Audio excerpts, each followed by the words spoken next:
बिस्मिल्लाहिर्रहमानिर्रहीम। अस्सलामुअलैकुम। Welcome to my YouTube channel kitchen with Zartash. Viewers, आज हम अपने किचन में बहुत ही मज़े की बनाना पुडिंग बनाने जा रहे हैं। आप इस रेसिपी को ज़रूर ट्राई कीजिएगा। ये बहुत ही मज़े की रेसिपी है। इस रेसिपी को आप अपने डिज़र्ट्स की मेन्यू लिस्ट में ज़रूर शामिल कीजिए और जब भी आपके घर पे कोई दावत हो, गेस्ट आने हो, तो आप इसको एक दिन पहले तैयार करके रख लीजिए। मेहमान आपकी तारीफ किए बगैर नहीं रह सकेंगे। इससे पहले कि मैं अपनी रेसिपी की तरफ चलूं, मैं अपने तमाम नए देखने वालों से ये कहना चाहूंगी कि अगर आप मेरे चैनल पर नए हैं तो मेरे चैनल को सब्सक्राइब कीजिए। बेल आइकन पर क्लिक करने से आपको मेरी तमाम नई आने वाली वीडियोस का नोटिफिकेशन मिलता रहेगा।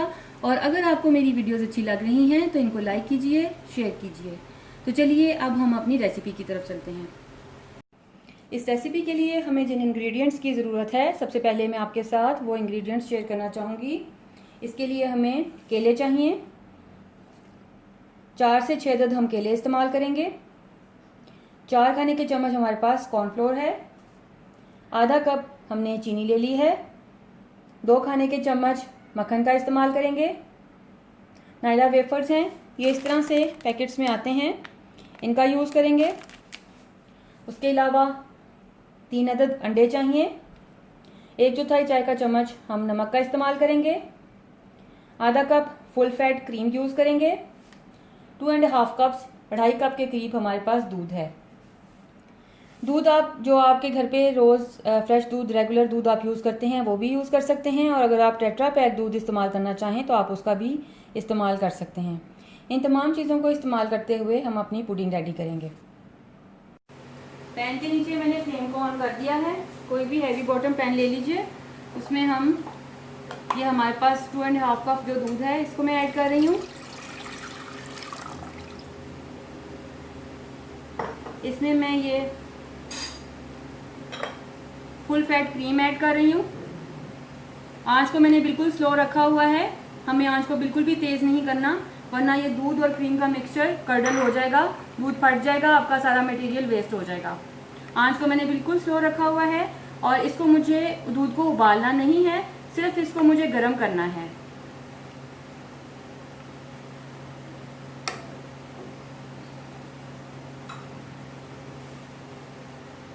बिल्कुल मैंने आंच स्लो कर दी है। जितने में ये दूध गर्म हो रहा है, हम अपने बाकी के तमाम इंग्रेडिएंट्स को मिक्स करेंगे। अब यहाँ बाउल में ये एक पूरा अंडा, जिसे कि मैंने अलग बाउल में तोड़ लिया था, इसको ऐड कर रही हूँ। और 2 अंडों की ये जर्दियाँ हैं, इनको मुझे ऐड करना है।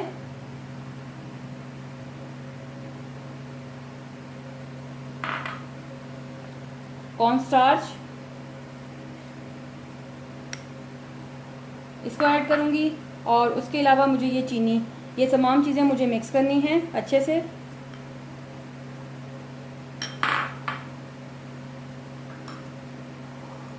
इनको मुझे तब तक मिक्स करना है जब तक इसमें चीनी अच्छे से घुल नहीं जाती।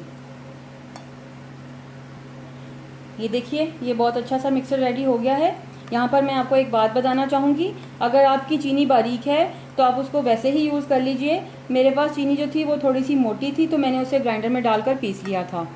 अब ये मिक्सर रेडी हो गया है। दूध थोड़ा सा गर्म होता है तो फिर हम नेक्स्ट प्रोसेस करते हैं। दूध थोड़ा गर्म हो चुका है, ये देखिए हल्की हल्की सी इसमें से स्टीम सी निकल रही है। बस हमें इसको इतना ही गर्म करना था।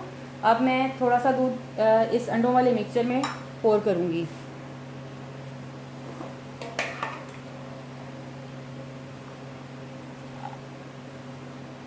और पोर करते ही मुझे इसको फ़ौरन मिक्स करना है ताकि ये मेरा अंडों वाला मिक्सचर जो है वो कर्डल ना हो जाए।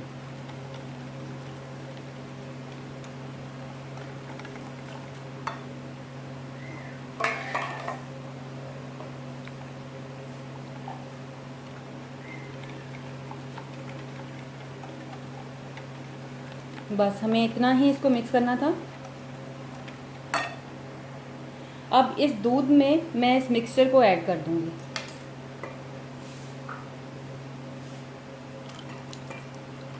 इस मिक्सचर को ऐड करते हुए मुझे स्पैचुला को चलाते रहना है।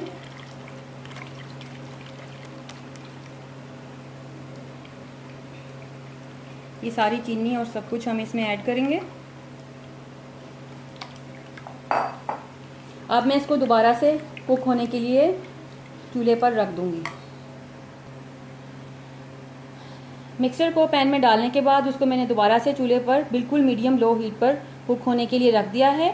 इसको बिल्कुल मीडियम लो हीट पर मुझे कुक करना है तब तक जब तक ये थिक कस्टर्ड की शक्ल में नहीं आ जाता। देखिए हमारा कस्टर्ड अब बिल्कुल थिक हो चुका है, ये अब बिल्कुल रेडी है। मैं अब इसके नीचे चूल्हे को बंद कर दूंगी।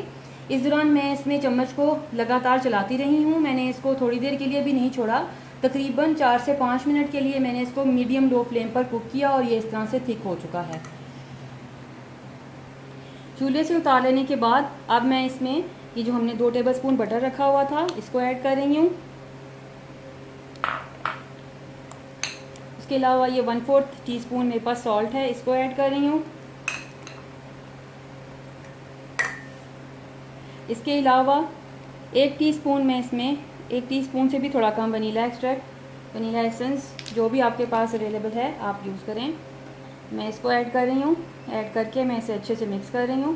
मुझे इस कस्टर्ड को इस स्ट्रेनर में से सीव करना है। अगर थोड़े बहुत कोई लम्स इसमें रह भी गए हैं तो वो फिर निकल जाएंगे इसमें से, और ये बिल्कुल हमारा शाइनी और बिल्कुल क्लियर कस्टर्ड हमारा रेडी हो जाएगा। तो मैं इसको अब इस तरह से इसमें से निकाल लूँगी। ये देखिए हमारी smooth silky pudding without lumps ready है। अब इसको मैं ठंडा करने के लिए फ्रिज में रख दूँगी। अब हम इसकी असेंबलिंग की तरफ आते हैं। मैंने 2 कप क्रीम को व्हिप करके रखा हुआ था, ये मैंने पाइपिंग बैग में फिल करके रखी हुई है। इसी तरह से मैंने जो अभी पुडिंग रेडी की है उसको मैंने जिपलॉक बैग में डाल दिया। आप अगर चाहें तो आप इसको इस तरह से पाइपिंग बैग में भी भर सकते हैं। मैंने इस तरह से जिपलॉक बैग में इसको डाल दिया। अब यहाँ से कट करके इसको मैं ग्लासों में इसकी फिलिंग करूँगी। उसके अलावा मैंने केले काट लिए।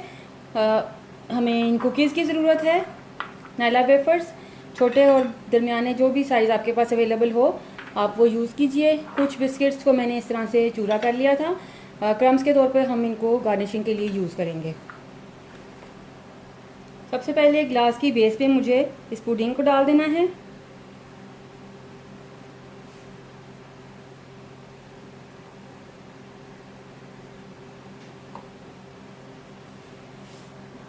फिर इसमें मैं ये वॉफल्स ऐड करूँगी।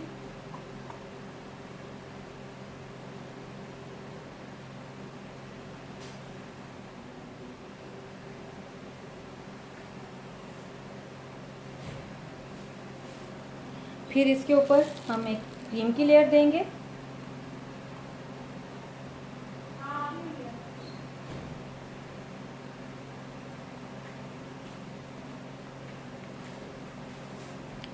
क्रीम की लेयर देने के बाद इसके ऊपर हम बनाना सेट करेंगे। ये व्यूवर्स हमारी बेहतरीन बनाना पुडिंग रेडी है।